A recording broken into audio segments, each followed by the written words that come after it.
Last हमने जब force किया था, हमने फोर्सेस में balanced unbalanced force and types of force, that is contact and non contact force के बारे में कर लिया था आपके, राइट। चलिए अभी आपको एक सवाल देती हूँ। सवाल है आपका, कहते हैं can two forces acting perpendicular to each other, two forces acting perpendicular to each other are impacting perpendicular directions, be balanced। क्या कह रहा है आपके पास में? कहता है अगर दो फोर्स आपके पास में परपेंडिकुलर डायरेक्शन में एक्ट कर रहे हैं, क्या हो रहा है, दो फोर्स आपके पास में परपेंडिकुलर डायरेक्शन में एक्ट कर रहे हैं, क्या ये आपस में बैलेंस्ड हो सकते हैं? अब इसके लिए जानो समझो याद करो बैलेंस की कंडीशन क्या थी आपके पास में। मैं दो फोर्स बोला तो दो ही फोर्स को लेती हूँ। ये एक ऑब्जेक्ट है आपके पास में, अगर इस पर एक फोर्स लग रहा है इधर से F1 और एक फोर्स लग रहा है इस तरफ F2, मतलब इधर जो बंदा खड़ा है वो इसको धकेल रहा है और इधर जो बंदा खड़ा है वो उसको खींच रहा है, राइट। तो रिजल्टेंट फोर्स क्या होगा? सम हो जाएगा। रिजल्टेंट फोर्स क्या होगा? सम हो जाएगा। और दोनों की डायरेक्शन सेम है तो पॉजिटिव होगा। क्या ये बैलेंस्ड फोर्स है? नहीं। जो बैलेंस्ड फोर्स होते हैं वो एक दूसरे को क्या करते हैं? कैंसिल आउट कर देते हैं। एक दूसरे को क्या करते हैं? कैंसिल आउट कर देते हैं आपके पास। नाउ इन केस अगर मैंने इसको ले लिया कि भाई ये भी इसको धकेल ही रहा है, ये क्या कर रहा है? ये भी इसको धकेल ही रहा है। अब सेकेंड केस में रिजल्टेंट फोर्स क्या होगा? जीरो हो जाएगा। भाई अगर हम कह रहे हैं कि दोनों फोर्स आपके पास में मैग्नीट्यूड वाइज इक्वल है, दोनों का मैग्नीट्यूड क्या है? इक्वल है। अगर मैग्नीट्यूड इक्वल है आपके पास में तो ये हो जाएगा रिजल्टेंट फोर्स तो ऐड होता है आपके पास में, ये हो गया F1 पर, क्योंकि इसके डायरेक्शन ऑपोजिट है आपके पास तो ये हो जाएगा माइनस F2, और क्योंकि F2 इक्वल है किसके? F1 के, तो ये हो जाएगा F1 minus F1 that is zero, right. मतलब बैलेंस के लिए आपके पास में कल भी बताया था कि बैलेंस अगर कोई दो फोर्स आपस में बैलेंस करेंगे so we have two conditions आपके पास। पहली, magnitude of forces must be equal. Magnitude of forces must be equal. भाई मैग्नीट्यूड फोर्सेस का इक्वल होना चाहिए आपके पास। Second, they should act in opposite direction. They should act in opposite directions आपके पास में। भाई ऑपोजिट डायरेक्शन में एक्ट करेंगे तभी आपके पास में वो बैलेंस्ड हो सकते हैं, राइट। किसकी कंडीशन थी भाई? बैलेंस्ड फोर्सेस की। Forces to be balanced need to satisfy these two conditions, right. अच्छा अब आओ सवाल पे। कहता है फोर्स कैसे एक्ट कर रहे हैं? परपेंडिकुलर। फोर्स कैसे एक्ट कर रहे हैं? परपेंडिकुलर। मान लो ये ऑब्जेक्ट है आपके पास, फोर्स इस पे एक्ट कर रहा है। एक फोर्स अगर सामने की तरफ एक्ट कर रहा है इस तरह से, तो दूसरा परपेंडिकुलर एक्ट कर रहा है, मतलब उसके साथ क्या बनना चाहिए? एंगल 90 डिग्री बनना चाहिए। क्या बनना चाहिए?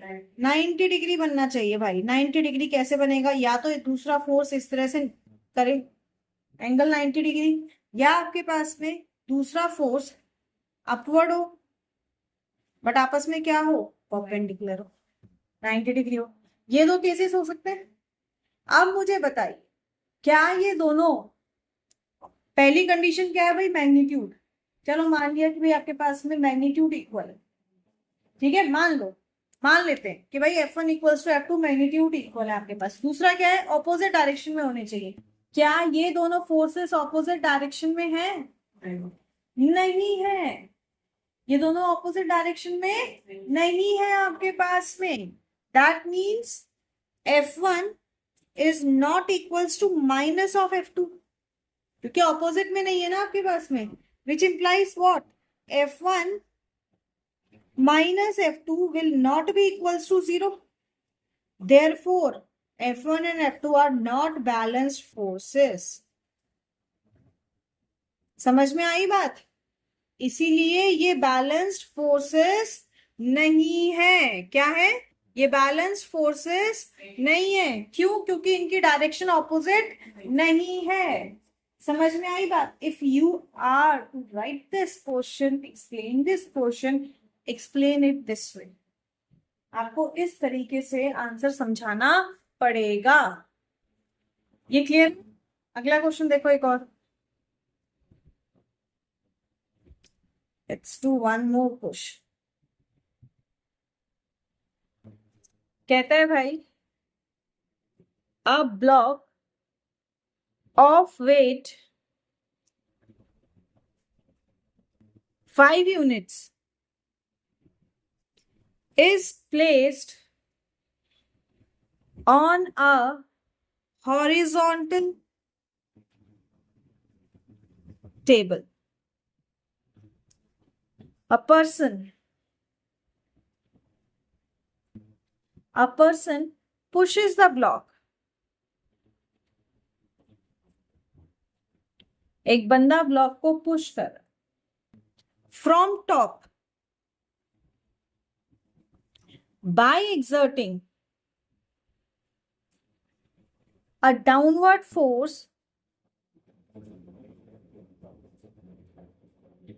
of 3 units. Find the force exerted by the table on the block. पहले तो सवाल को समझो। क्या कह रहा है? क्वेश्चन कह रहा है आपके पास में कि एक ब्लॉक है जिसका वेट कितना है? 5 unit. We have a block. भाई ये तो एक टेबल है, अपना देसी जुगाड़ वाला टेबल। चलो टेबल माफिक लग तो रहा है। ये एक टेबल है। कहता है इस पर एक ब्लॉक रखा है, से एक क्यूब रखा है, ठीक है? एक ब्लॉक रखा हुआ है आपने। कहता है इसका वजन कितना है? इसका वजन है जी 5 यूनिट। इसका वेट कितना है? 5 यूनिट। कहता है इसका वेट कितना है? 5 यूनिट्स आपके पास। कहता है एक बंदा है आपके पास में जो इसके ऊपर एक फोर्स लगा रहा है। क्या कर रहा है? इसके ऊपर एक फोर्स लगा रहा है आपके पास। भाई ये ब्लॉक है आपके पास में, इसको टेबल पे रख दिया मैंने। अब वो बंदा ऊपर से फोर्स लगा रहा है, ठीक है? ऊपर से फोर्स लगा रहा है, तो फोर्स का डायरेक्शन क्या होगा? डाउनवर्ड। फोर्स का डायरेक्शन क्या होगा? डाउनवर्ड। दिया भी हुआ है आपको भाई, फोर्स का डायरेक्शन क्या है? डाउनवर्ड। प्रैक्टिकली सोच लिया करो भाई मैं कौन सी सिचुएशन में बैठा हूं। और इसकी फोर्स की यूनिट क्या बता दी इन्होंने? 3 यूनिट्स। आराम से क्या बता दी इन्होंने? 3 यूनिट्स। शायद इधर के बैठ सकता था, ठीक है? 3 यूनिट्स बता दिया आपके पास में, राइट? चलिए बहुत अच्छी बात। अब कहता है आपके पास में find the force exerted on the table. भाई आपके पास कितना फोर्स जो है वो आपके पास एक्सर्ट हो रहा है। तो सबसे पहला काम है आपको पता करना कि भाई इस पे फोर्स कितने लग रहे हैं। क्या पता करना है? कि फोर्स कितने लग रहे हैं। देखो कल मैंने आपको समझाया था, क्या समझाया था? There are types of forces like contact and non contact force. अभी ये टेबल जो है वो इस ब्लॉक के साथ कांटेक्ट में, तो इस पे कांटेक्ट फोर्स लग रहा हो। कांटेक्ट फोर्स क्या था? Frictional force, gravitational force, electrostatic force. भाई चार्ज पार्टिकल की तो बात ही नहीं हो रही, तो इलेक्ट्रोस्टैटिक फोर्स भाग गया है कि नहीं? इलेक्ट्रोस्टैटिक फोर्स आपके पास चला गया। बचा आपके पास में फ्रिक्शनल एंड ग्रेविटेशनल। भाई फ्रिक्शनल फोर्स क्या होता है आपके पास में? जब कोई ऑब्जेक्ट मोशन कर रहा है तो सरफेस उसके ओपोज में लगा रही है कि नहीं? क्या ये मोशन कर रहा है? नहीं भाई ये मोशन पे नहीं है हमारे पास में, इसका मतलब इस पे फ्रिक्शनल फोर्स अप्लाई नहीं हो रहा है। बचा क्या? Gravitational force. क्या बचा? Gravitational force. तो भाई मुझे अब आप बताइए कि ग्रेविटेशनल फोर्स का डायरेक्शन क्या होगा? अपवर्ड या डाउनवर्ड? Very good. मतलब आप इस पे एक ग्रेविटेशनल फोर्स लग रहा है जिसका डायरेक्शन क्या है? Downward. Now gravitational force is equal to what? It is equal to the weight of the object. Mass नहीं, वेट के इक्वल होता है। किसके इक्वल होता है? वेट के इक्वल होता है आपके पास में। इसका मतलब क्या हुआ? इस ऑब्जेक्ट पे डाउनवर्ड कितने फोर्स लग रहे हैं? इस ऑब्जेक्ट पे डाउनवर्ड कितने फोर्स लग रहे हैं? नीचे की तरफ कितने लग रहे हैं? वेरी गुड, लाउडली बोलो बेटा। तो जी कितना है? 5 यूनिट। जी कितना है? 5 यूनिट। तो इस पे दो फोर्स आपके पास में डाउनवर्ड लग रहे हैं, एक तो 3 यूनिट का लग रहा है और एक 5 यूनिट का लग रहा है। समझ में आ रही है बात? और एक फोर्स है जो नॉर्मली आपके पास में टेबल इस पे लगा रहा है। एक फोर्स नॉर्मली टेबल इस पे लगा रहा है हमारे पास, कहता है कि ये फोर्स बता दो। क्या करेंगे? अच्छा इतना बताओ, क्या ये ऑब्जेक्ट मूव मोशन कर रहा है? ये रेस्ट पे है। इतने फोर्स एक्ट कर रहे हैं तब भी ये रेस्ट पे है। इसका मतलब ये फोर्स किस तरह के फोर्स है? Balanced, unbalanced? Very good. कैसे फोर्स है? बैलेंस्ड फोर्स आपके पास। अगर मैं इसको दे देती हूँ F1, इसको दिया नाम F2 और इसको मैंने नाम दिया है FT, ठीक है? तो कितने फोर्स लग रहे हैं? 3 फोर्स लग रहे हैं आपके पास, F1, F2 एंड FT। और ये तीनों फोर्स कैसे हैं? Are balanced. क्यों? क्योंकि ऑब्जेक्ट तो हमारा वहीं का वहीं है। No kind of motion it is doing, it is on rest. समझ में आएगी बात? ये बैलेंस्ड फोर्स है आपके पास में, पक्का क्लियर? अब अगर बैलेंस्ड फोर्स होते हैं तो इसका मतलब क्या होता है कि आपके पास वो फोर्सेस आपस में इक्वल होते हैं मैग्नीट्यूड में, राइट? इक्वल होते हैं मैग्नीट्यूड में। तो अपवर्ड डायरेक्शन में एक ही फोर्स लग रहा है Ft। Ft किसके इक्वल होगा? जो डाउनवर्ड में दो फोर्स लग रहे हैं इनके सम के इक्वल होगा। समझे? अब F1 कितना है भाई? F1 3 यूनिट लग रहा है, F2 कितना लग रहा है? 5 यूनिट। मतलब ये कितना है? 8 यूनिट आ गया। कितना आ गया आपके पास में? 8 यूनिट आपके पास। अब सवाल क्या था? Find the force exerted by the table on the block. तो कितना फोर्स एक्सर्ट कर रहा है टेबल? Yes, 8 units. और कौन सी डायरेक्शन में?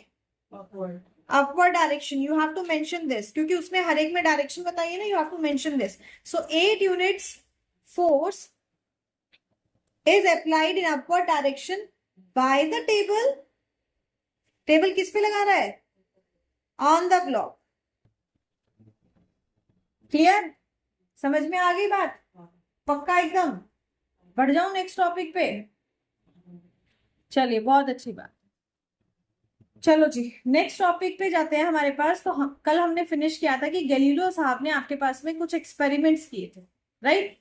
कल हमने यहाँ पे फिनिश किया था कि गैलीलियो साहब ने जब फोर्स के बारे में जाना तो उन्होंने जो है वो कुछ एक्सपेरिमेंट्स किए और उन एक्सपेरिमेंट से उन्होंने हमें कुछ ऑब्जर्वेशंस दी। क्या दी? Yes, he gave a certain observation आपके पास में। अब गैलीलियो साहब ने क्या देखा? गैलीलियो साहब ने देखा कि जब आप किसी इंक्लाइंड प्लेन पे क्या कर रहे हैं भाई? कहता है कि जब आप किसी इंक्लाइंड प्लेन को लेते हो, भाई ये एक इंक्लाइंड प्लेन है आपके पास, when you take a inclined plane, और अगर कोई ऑलरेडी मूविंग ऑब्जेक्ट आ रहा है, जैसे ही वो इस इंक्लाइंड प्लेन पे आएगा उसकी वेलोसिटी क्या हो जाती है? इंक्रीज हो जाती है। वेलोसिटी क्या हो जाती है? इंक्रीज हो जाती है। तो गैलीलियो साहब के एक्सपेरिमेंट जो है वो उन्होंने किए थे इंक्लाइंड प्लेन पे, प्लेन सरफेस पे। कि भाई माना उन्होंने कि ऑब्जेक्ट की यहाँ पे वेलोसिटी, मान लो आपके पास वेलोसिटी क्या है? v। वेलोसिटी क्या है? v। जब ऑब्जेक्ट आपका लुढ़कता हुआ नीचे की तरफ आया, वेलोसिटी इंक्रीज हुई, मतलब वेलोसिटी चेंज हो गई, राइट? वेलोसिटी क्या हो गई? चेंज हो गई आपके पास में, मतलब v dash is greater than v, right? So moving down का मतलब क्या हुआ? स्पीड या वेलोसिटी आप बोल सकते हो क्या हो जाती है? इंक्रीज हो जाती है। क्या हो जाती है आपके पास? इंक्रीज हो जाती है। सेम चीज, सेम चीज आप लो, जब एक ऑब्जेक्ट जो है वो बड़ा, आपने एक्सेलरेट करके यहां से धक्का मारा और आपने बड़ी ताकत लगा के धक्का मारा इसको ऊपर की तरफ, पर तभी भी ऊपर जाते जाते इसकी वेलोसिटी क्या हो जाएगी? क्या हो जाएगी? कम हो जाएगी आपके पास में, डिक्रीज हो जाएगी। क्या हो जाएगी आपके पास में? डिक्रीज हो जाएगी। तो सेम केस उन्होंने किया, पर इस बार क्या कर रहे हैं? नीचे से ऊपर जा रहा है, नीचे की वेलोसिटी ले ली v, ऊपर जाते जाते क्या देखा भाई? वेलोसिटी क्या हो गई? कम। जैसे होता है ना, आपका घर मान लो चौथी मंजिल पे है, भाई नीचे से तो बंदे ने बड़ा तेज के भागते हुए स्टार्ट किया, 4-4 सीढ़ी एक बार में टाप रहा है, भाई जैसे तीसरे पे पहुंचा 4 सीढ़ी 2 में आ गई। फिर जैसे ही तीसरी पार करी, चौथी की सीढ़ियां दिखाई दी तो वो एक एक सीढ़ी करने लग गया, और वो भी स्पीड कम हो गई आपके पास, है कि नहीं?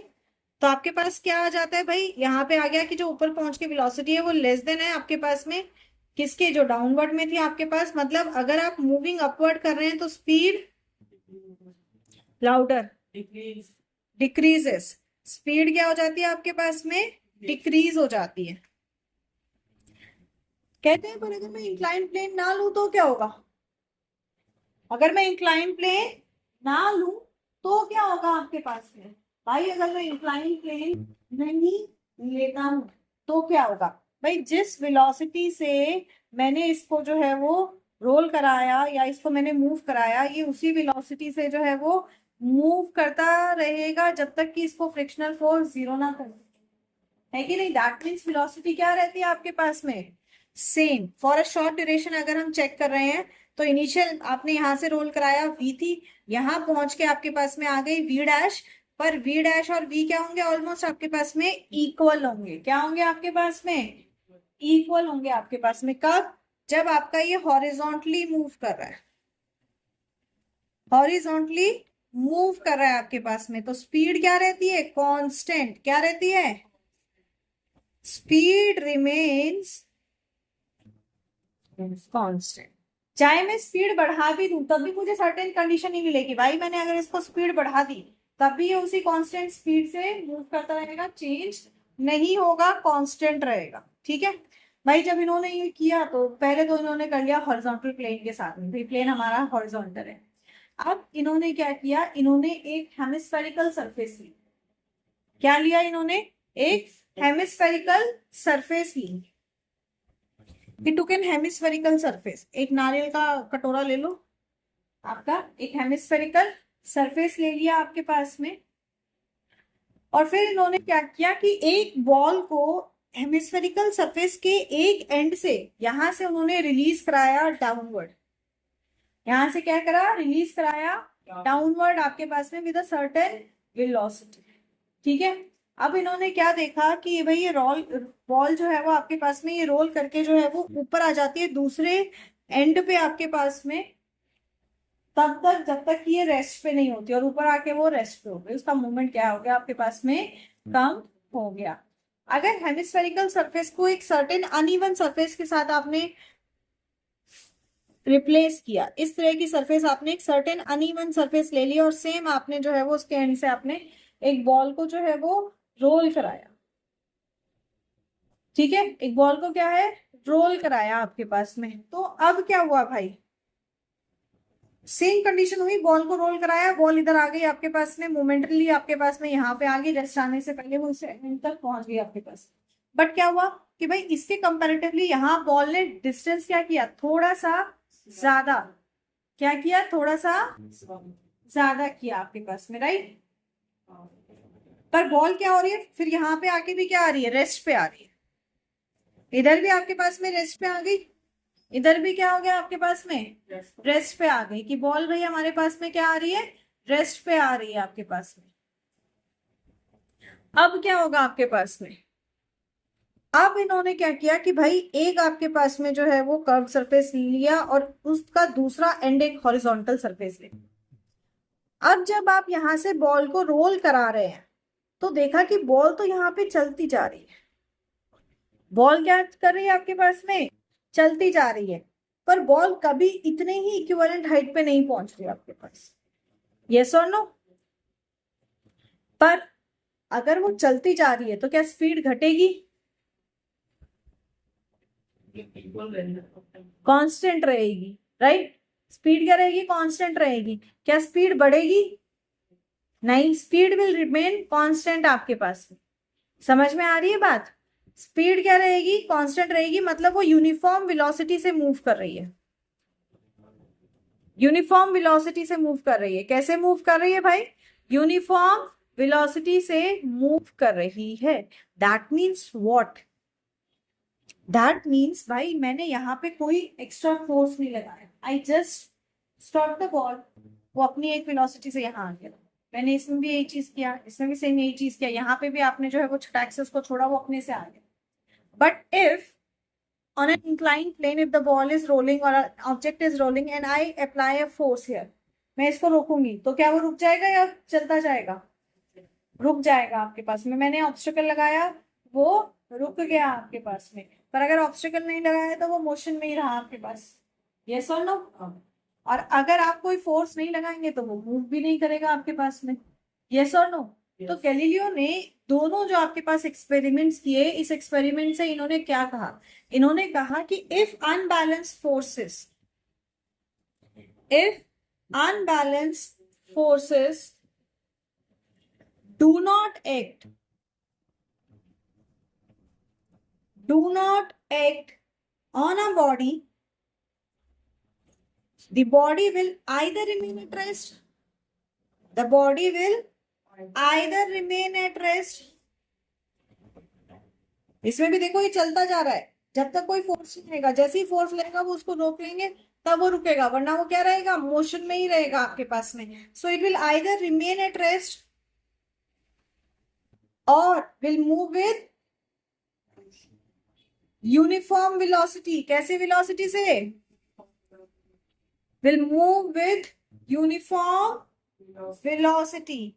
या तो रेस्ट पे आ जाएगा जैसी एक्सटर्नल फोर्स लगेगा अनबैलेंस्ड, या फिर उसकी वेलोसिटी चेंज हो जाएगी। मींस वेलोसिटी अगर हम बोल रहे हैं ऐसी कंडीशन में चेंज नहीं हो रही है, तब जब कोई अनबैलेंस फोर्स नहीं लग रहा है। दैट मींस आपके पास में ऑब्जेक्ट क्या रहेगा? That will remain unaccelerated. कैसा रहेगा? अनएक्सिलरेटेड। किसी भी तरह का कोई एक्सिलरेशन उसमें प्रोड्यूस नहीं होगा। समझ में आई बात? कोई डाउट नहीं है ना? तो गैलीलियो साहब ने जो एक्सपेरिमेंट किए, इन एक्सपेरिमेंट्स पे ही जो एक तो इन्होंने जनरल सा कंक्लूजन दे दिया, इसी कंक्लूजन को हम 2 या 3 पॉइंट्स में जो है वो लिस्ट कर सकते हैं। अच्छा, न्यूज देखी? तुम्हारे वहीं के अखिलेश यादव जी के छोटे जो भाई थे वो इंस्पायर हो गए, Prateek Yadav, and he was a very fitness freak person. भाई साहब, इसलिए कहती हूँ आप लोग पानी लेके आया करो, सर पे टोपा पहन के आया करो, ज्यादा से ज्यादा अपनी बॉडी को डिहाइड्रेट रखो। रीजन तो नहीं पता क्या हुआ उनके साथ में, अभी तक चल रहा है, पोस्टमार्टम होगा, बट स्टिल फिर भी प्लीज पानी लाए आप। बहुत बढ़िया। हर एक का चेक करना पड़ेगा क्या? पानी चाहिए, सबके पास होना चाहिए। एंड कैप पहन के आओ, वरना मत आओ भाई ट्यूशन। पता चला पढ़ाई के चक्कर में खुद ही बीमार पड़ के लुढ़क जाओ। चलो जी, गैलीलियो साहब के एक्सपेरिमेंट करते हैं आपके पास में। गैलीलियो साहब का एक्सपेरिमेंट क्या कंक्लूजन करते हैं? कहते हैं a body is at rest, a body is at rest and no unbalanced force act on it. कहता है बॉडी रेस्ट पे, अ बॉडी रेस्ट पे और उस पे कोई अनबैलेंस फोर्स नहीं लग रहा। अब बताओ, क्या बॉडी रेस्ट में रहेगी या उसकी रेस्ट कंडीशन चेंज हो जाएगी? बॉडी क्या रहेगी आपके पास में? रेस्ट पे रहेगी आपके पास, रिमेन एट रेस्ट। हाँ, सरफेस के साथ कांटेक्ट में आपके पास फ्रिक्शनल फोर्स लग रहा है, बट फ्रिक्शनल फोर्स बहुत छोटा होता है, दैट्स माइन्यूट आपके पास, तो हमेशा ओवरलुक कर दिया जाता है उसको, जब तक कि वो आपके पास में बहुत ही ज्यादा एक्ट ना कर रहा हो। ऐसे ही इन्होंने कहा अ बॉडी इज मूविंग, एक बॉडी मूव कर रही है एंड नो अनबैलेंस फोर्स, कोई भी अनबैलेंस फोर्स एक्ट नहीं कर रहा, एक्ट्स ऑन इट। अब बताओ क्या करेगा आपके पास में? मोशन में ही रहेगा। और उसकी वेलोसिटी या उसकी स्पीड कैसी रहेगी? यूनिफॉर्म रहेगी, कांस्टेंट रहेगी। और direction? Very good. So it will continue to move at constant speed, constant speed में मूव करेगा in fixed direction, in fixed direction. उसकी डायरेक्शन चेंज नहीं होगी, फिक्स डायरेक्शन में आपके पास में मूव करेगा। ठीक है, नाउ बारिश आ रही, अच्छी आ जाए फिर, वरना उमस हो जाएगी। If unbalance force acts on a body, कहता है भाई अनबैलेंस फोर्स एक्ट कर रहा है बॉडी पे, क्या होगा? कैसे?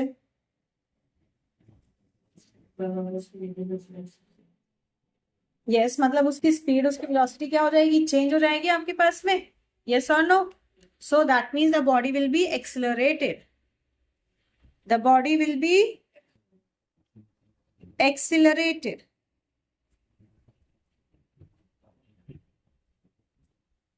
समझ में आ गई बात? बॉडी क्या हो जाएगी भाई? क्लियर? समझ में आया?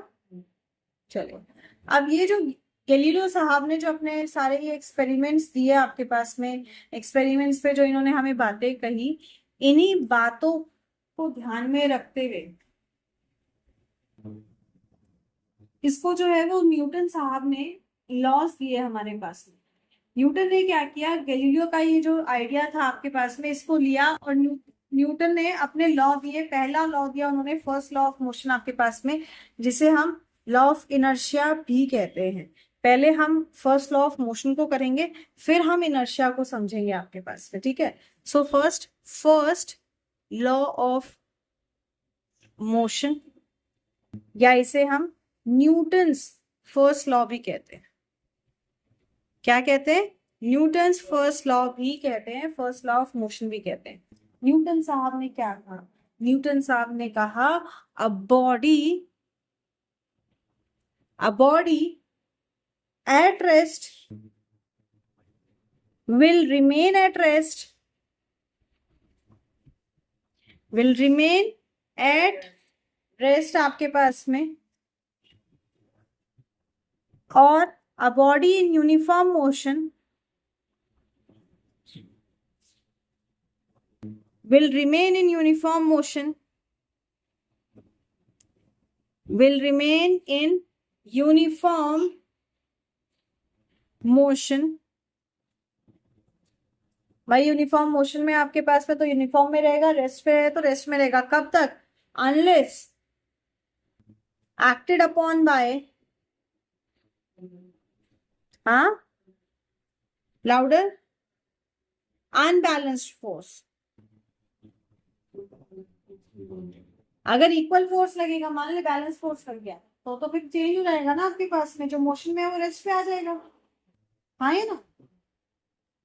और जो रेस्ट में है, एग्जैक्टली तो कैसा फोर्स होना चाहिए आपके पास में? अनबैलेंस्ड फोर्स आपके पास में। आ रही बात समझ में?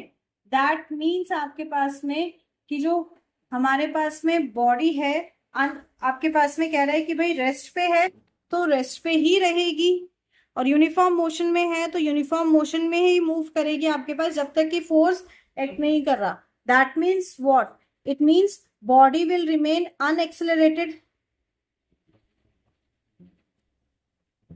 राइट? बॉडी कैसी रहेगी?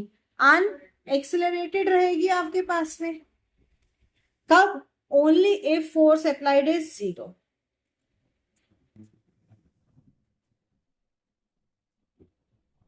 ठीक है?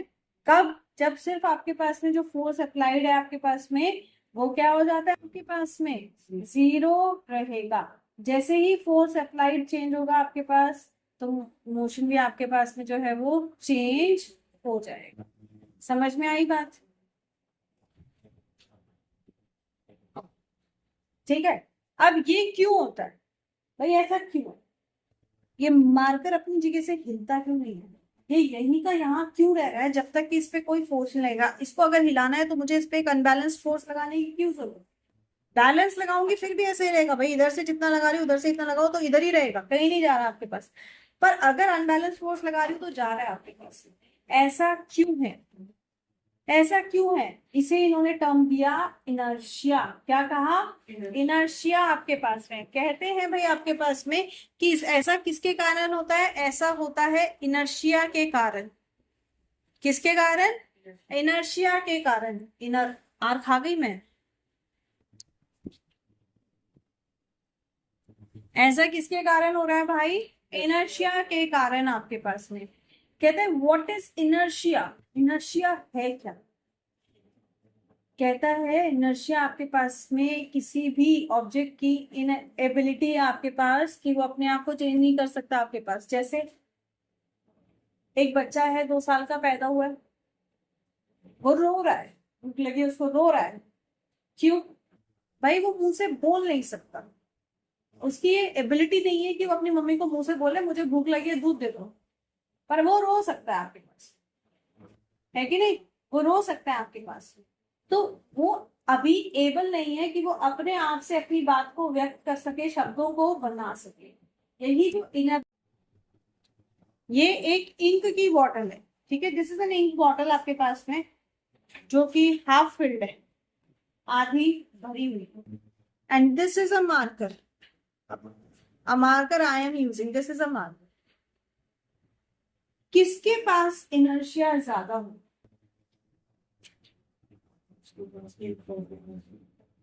क्यों? मास, उसमें क्या है, मास ज्यादा है आपके पास में। जैसे हम पंजा लड़ाते हैं ना, हम पंजा लड़ाते हैं, एक मरियल बंदा 30 किलो का, वो लॉक करके बैठा हुआ है। किसके साथ में कोई 20-22 किलो का बंदा है, उससे छोटा बंदा है, पर उस 30 किलो के पास एक 50 किलो वाला बंदा लगा दो, क्या लॉक कर पाएगा? तो इनर्शिया किस पे डिपेंड करता है? Inertia depends on mass. Inertia depends on mass, rather we say inertia is directly proportional to mass of an object.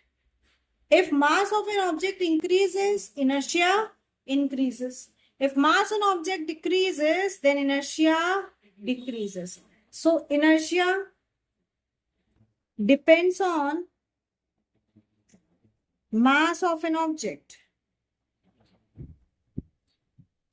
Inertia किस पे डिपेंड करता है? ऑब्जेक्ट के मास पे। किस पे डिपेंड करता है? ऑब्जेक्ट के मास पे। इनर्शिया डिक्रीज होगा आपके पास में तो मास भी मतलब कम है, डिक्रीज हो गया, या मास इंक्रीज होगा तो इनर्शिया भी इंक्रीज।